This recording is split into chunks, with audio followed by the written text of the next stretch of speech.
My son emerged. It lasted only moments, but royal watchers noticed immediately. After days of speculation surrounding whispered coronation announcement, chatter, King Charles and Princess Anne appeared side by side in a scene that felt carefully constructed and impossible to ignore. No statement was issued. No questions were answered. Yet within palace circles and public commentary alike, the appearance triggered one question no one could dismiss. Why now? Before we go deeper into what this really means for the royal family, make sure to subscribe so you don't miss a single update. For a monarchy built on symbolism, timing has always mattered as much as words. That is why this appearance, brief, measured, and instantly dissected, sparked such intense attention. It did not emerge in isolation. For days, conversation had been building around renewed speculation about long-term royal continuity, ceremonial planning, and the inevitable questions that follow any discussion involving succession. None of those conversations came with confirmation. None arrived through official channels. Yet the atmosphere surrounding them created something familiar inside the royal story: expectation. And then came this moment.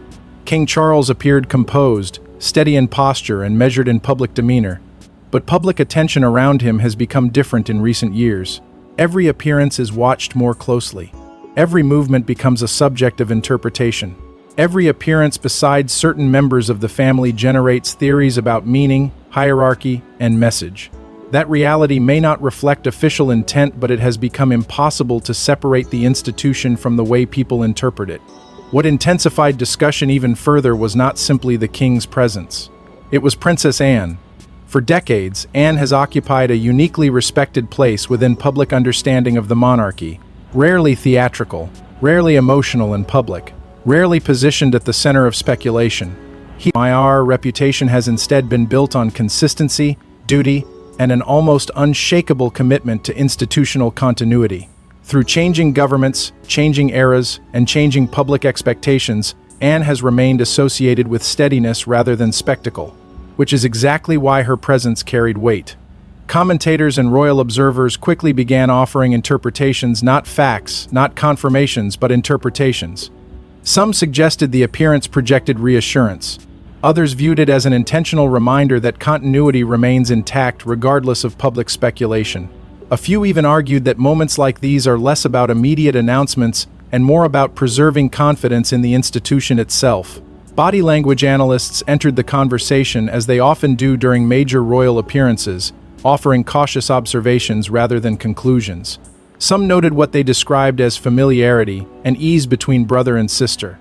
Others suggest the interaction reflected long-established trust developed over decades of shared royal responsibility.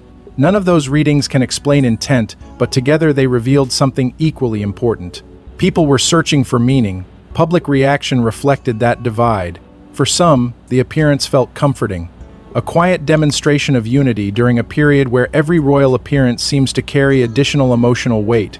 For others, it felt more deliberate, as though the monarchy was reminding observers that beneath public discussion, planning, and speculation, there remains structure. And perhaps that is what made the moment feel larger than it actually was. Because when people looked at King Charles standing beside Princess Anne, they were not only seeing two senior royals, they were seeing continuity beside responsibility, legacy beside endurance, familiarity beside uncertainty. No declaration had been made. Yet people kept asking questions anyway. And in royal history, those questions often matter almost as much as the answers. But appearances inside the monarchy are rarely accidental, and history suggests these moments often carry messages far beyond the cameras. For most families, succession begins after departure. For the monarchy, succession begins long before it becomes visible. That is the paradox at the center of royal life, and perhaps the reason moments that seem ordinary can suddenly feel enormous. A monarchy cannot afford to think in seasons. It thinks in generations. Long before announcements are made, before ceremonies are planned, before headlines begin searching for meaning, the institution is already preparing itself for continuity, quietly, methodically, sometimes so quietly that the public only realizes it afterward. That is why recent speculation surrounding future announcements captured so much attention. Not because change had been declared, but because people sensed something older at work. King Charles's reign has unfolded under unusual conditions from the beginning. Unlike monarchs who inherited a system untouched by modern scrutiny, Charles stepped into the crown carrying decades of expectation behind him and immediate responsibility ahead of him. His challenge was never simply becoming king. It was becoming a bridge between memory and adaptation, tradition and relevance, permanence and change. And monarchy, by its nature, rarely allows that transition to happen in public. People often imagine succession as a single event, one moment, one ceremony, one announcement that changes everything overnight. History tells a different story. Throughout generations of royal history, preparation has existed alongside active reign. Responsibilities shift gradually, roles become more visible, appearances gain new meaning. Trusted figures emerge not because power changes hands, but because institutions quietly reinforce themselves before change is ever required. The crown has survived not because individuals remain forever, but because the institution was designed to outlast them. That distinction matters, because for all the attention placed on personalities, ceremonies, and public appearances, the monarchy has always presented itself as something larger than any one person. Kings reign, queens reign, but the crown continues, and that idea explains why even unconfirmed speculation surrounding major royal moments spreads so quickly. People are not only reacting to headlines, they are reacting to the possibility of history. Coronations occupy a strange place in public imagination. They are ancient and modern at the same time. They symbolize continuity while reminding everyone that time moves forward whether people are ready or not. Even discussing them creates emotional tension because coronations are never just celebrations, they are transitions wrapped in ritual, which is why conversations about future planning so easily become larger than reality. The public begins searching for signs. Who appears before? Eyed whom? Who speaks? Who remains silent? Who seems closer to the center? And increasingly, one figure continues appearing in those conversations not because she seeks attention, but because she represents something people instinctively trust. Princess Anne. Her reputation has never depended on spectacle. Across decades of public life, she became associated with something quieter and perhaps more durable. Duty without performance. Consistency without reinvention. Continuity without explanation. In periods of uncertainty, figures like that gain new meaning. Because when institutions want to project endurance, they often rely not on their loudest voices, but their most reliable ones. And if continuity was the message, Princess Anne's presence may have been the most important detail of all. She rarely seeks attention, and that may be exactly why people pay attention when she appears. There are figures inside the monarchy whose influence is measured in headlines, and then there are figures with, whose influence becomes visible only when circumstances become uncertain. Princess Anne has spent decades in the second category. She has never built her public identity around spectacle, mystery, or reinvention. Her reputation emerged through something quieter and, in many ways, harder to sustain consistency. Year after year, season after season, while public attention shifted and narratives changed, Anne became associated with one idea above all others: duty that does not require explanation. That reputation matters more than it appears to. Because within royal life, there is a difference between visibility and authority. Princess Anne does not occupy the constitutional position of heir. She does not define succession. She does not announce institutional change. Yet public understanding of monarchy has never operated only through constitutional rules. It also operates through trust, through symbolism, through the figures people instinctively associate with stability when uncertainty be. Anakin's entering the conversation. And Anne has become one of those figures. Over time, her role evolved into something difficult to define but impossible to ignore. She became a presence that appears less during celebration and more during responsibility, less during reinvention and more during continuity. That distinction may explain why observers reacted so strongly to seeing her beside King Charles at this particular moment, not because she was speaking, but because she did not need to. Commentators who follow the monarchy closely often return to the same observation during periods of public uncertainty. Anne tends to represent institutional steadiness rather than personal ambition. Whether that interpretation is fair or symbolic, it has remained remarkably consistent. Her public image has long been connected to discipline, routine, and a willingness to carry obligations without transforming them into public performance. That image becomes powerful during moments of speculation. Becca. Use uncertainty changes the way people interpret ordinary events. An appearance stops feeling like an appearance. Silence starts feeling intentional. Presence begins to look like reassurance. And figures with long-standing reputations suddenly become symbols. Royal history offers examples of this pattern. During previous periods of transition, public attention often gravitated toward individuals perceived as anchors rather than innovators. Not necessarily because they held formal power, but because they projected continuity when everything else felt unsettled. That may explain why this moment generated more conversation than anyone expected. King Charles's presence alone would have invited discussion. King Charles beside Princess Anne created interpretation. Some observers viewed it as a quiet display of familial confidence. Others interpreted it as a reminder that continuity inside the monarchy depends not only on crowns but on the people trusted to protect institutional rhythm. Neither. A nation can claim certainty, but both reveal something important. The appearance resonated because people attached meaning to who stood there, not merely that someone appeared. And perhaps that is the deeper story beginning to emerge. Because if the monarchy wanted only visibility, there were countless ways to achieve it. But if the goal was steadiness, if the message was endurance, if the intention was to project a sense that continuity remains intact even while questions grow louder, then placing Princess Anne beside the king may have communicated more than any statement could.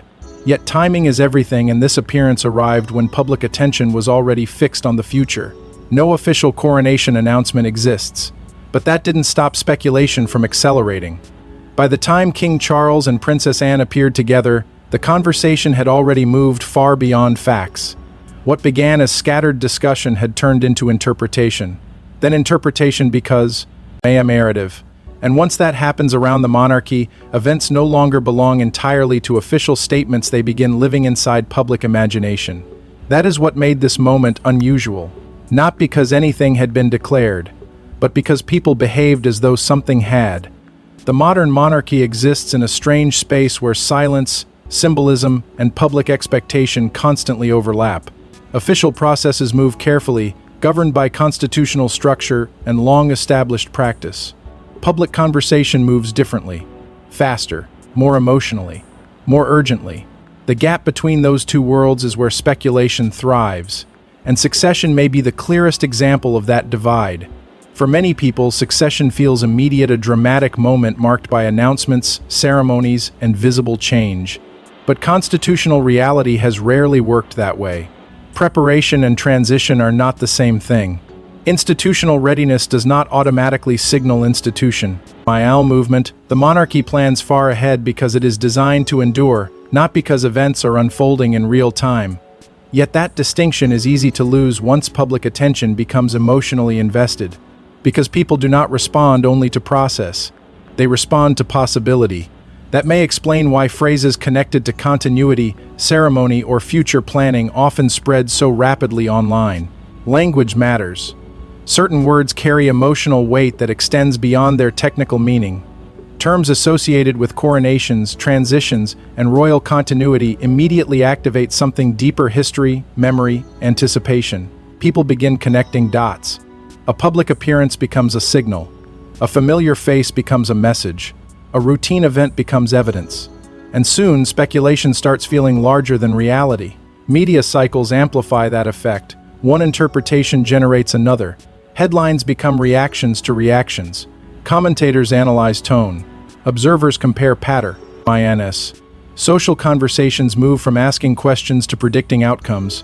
Before long, people are no longer discussing what happened, they are discussing what they believe it means. That shift can happen astonishingly fast.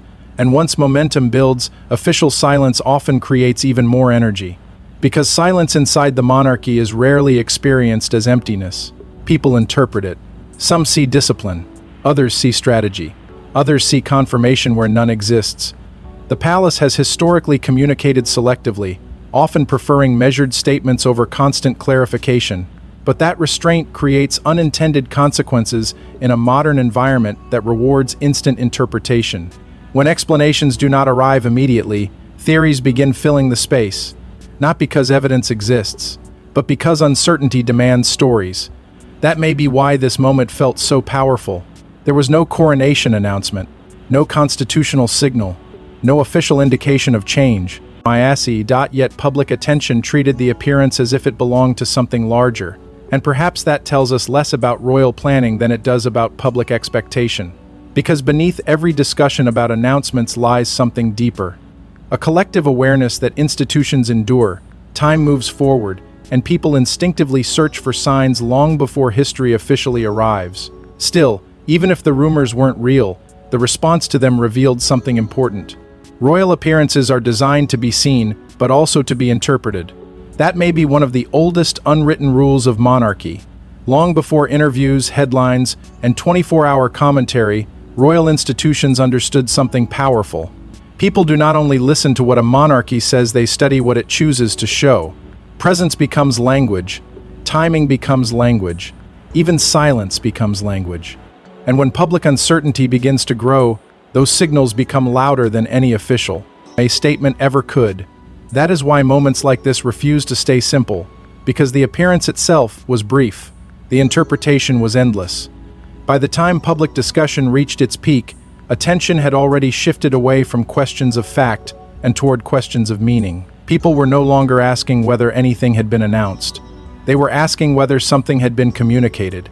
And those are not the same thing. The monarchy has long operated through symbols because symbols accomplish something declarations cannot. A declaration closes discussion. A symbol invites participation. People remember what they felt more than what they were told. That may explain why appearances become so carefully examined.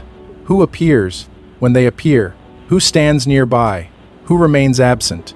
These details may never carry official meaning, but that has never stopped them from carrying emotional meaning. Public interpretation fills the space. That is where Princess Anne's role began. It's difficult to ignore, because her value inside public imagination has never depended on visibility alone. Over time, she became associated with endurance, reliability, institutional memory. She rarely enters moments of speculation voluntarily, which makes her presence feel heavier whenever she does. People notice, and when uncertainty exists, they notice even more. Observers began connecting this appearance to continuity not because anyone instructed them to, but because continuity is what Anne has come to represent. In periods where public attention turns toward questions of the future, figures associated with steadiness become symbols whether they intend to or not. That reaction says something revealing. People were not searching for excitement. They were searching for reassurance. That distinction matters, because reassurance inside monarchy rarely arrives through dramatic declarations. Historically, the institution often projects confidence not by announcing stability but by emphasizing, embodying it, familiar rituals, familiar faces, familiar rhythms. The message becomes simple without ever being spoken. The structure remains. And perhaps that explains why so many observers interpreted this appearance through the lens of legacy. Not succession, not transition, legacy, because legacy feels larger.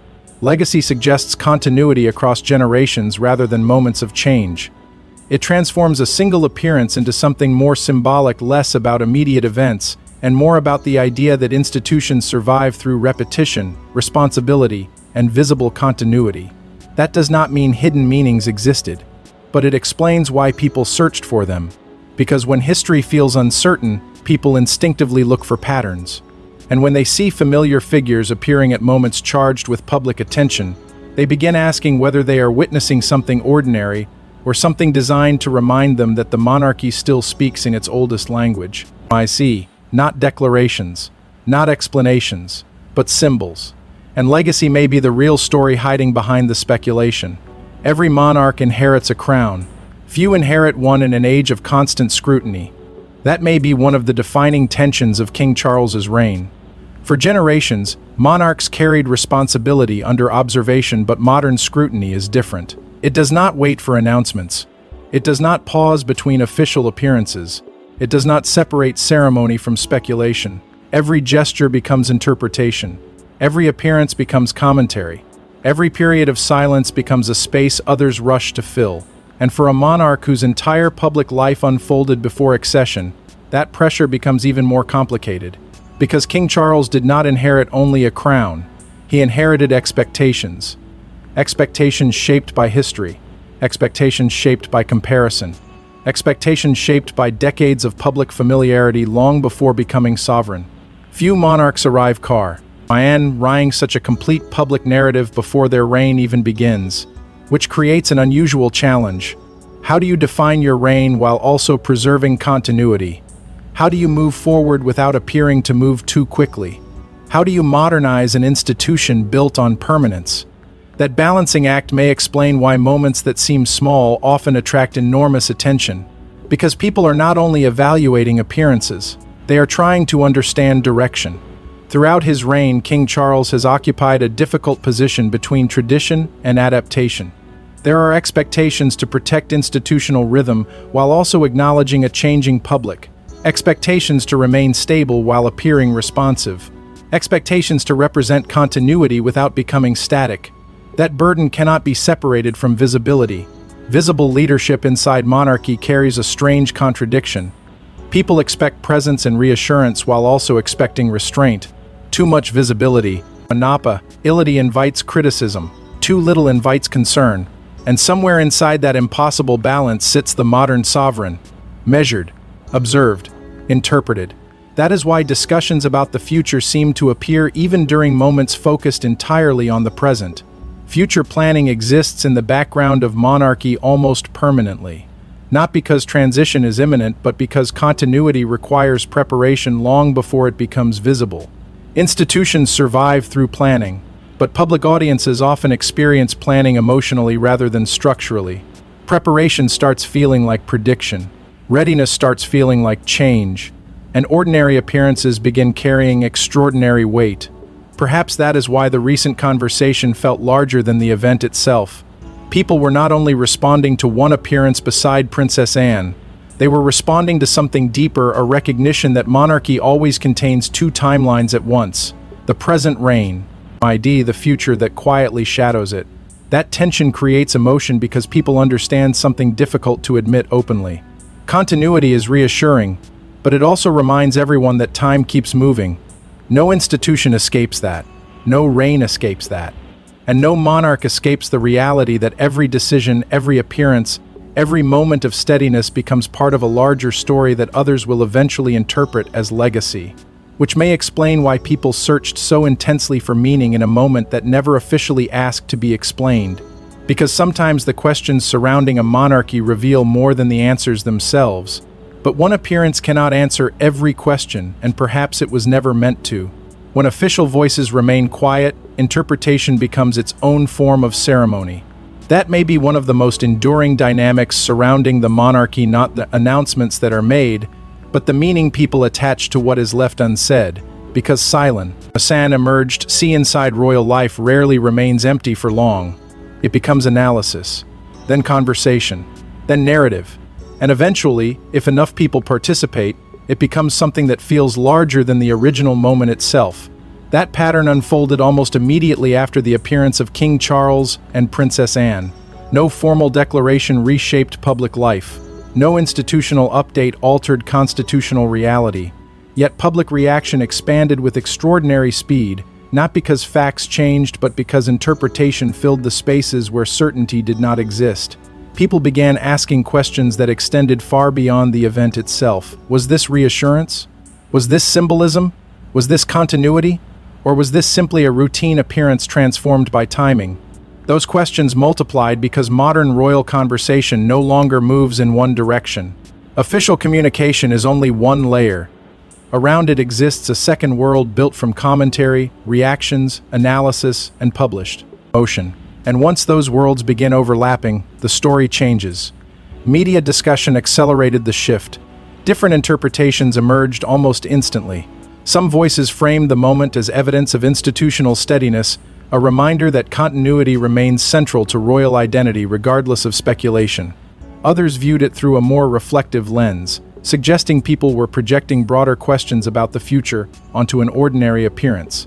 Neither side controlled the conversation. Because monarchy has always carried a unique quality, people participate emotionally in its meaning. That participation creates competing narratives. One narrative sees continuity, another sees transition, one sees reassurance, another sees preparation, one sees ordinary duty, another sees symbolic intention. And perhaps the most fascinating part is that none of those interpretations require official confirmation to become influential. Because royal silence has a strange kind of power. In most public institutions, silence creates absence. In monarchy, silence often creates symbolism. People begin reading between moments rather than inside statements. The absence of explanation starts feeling deliberate. Routine becomes ritual. Presence becomes message.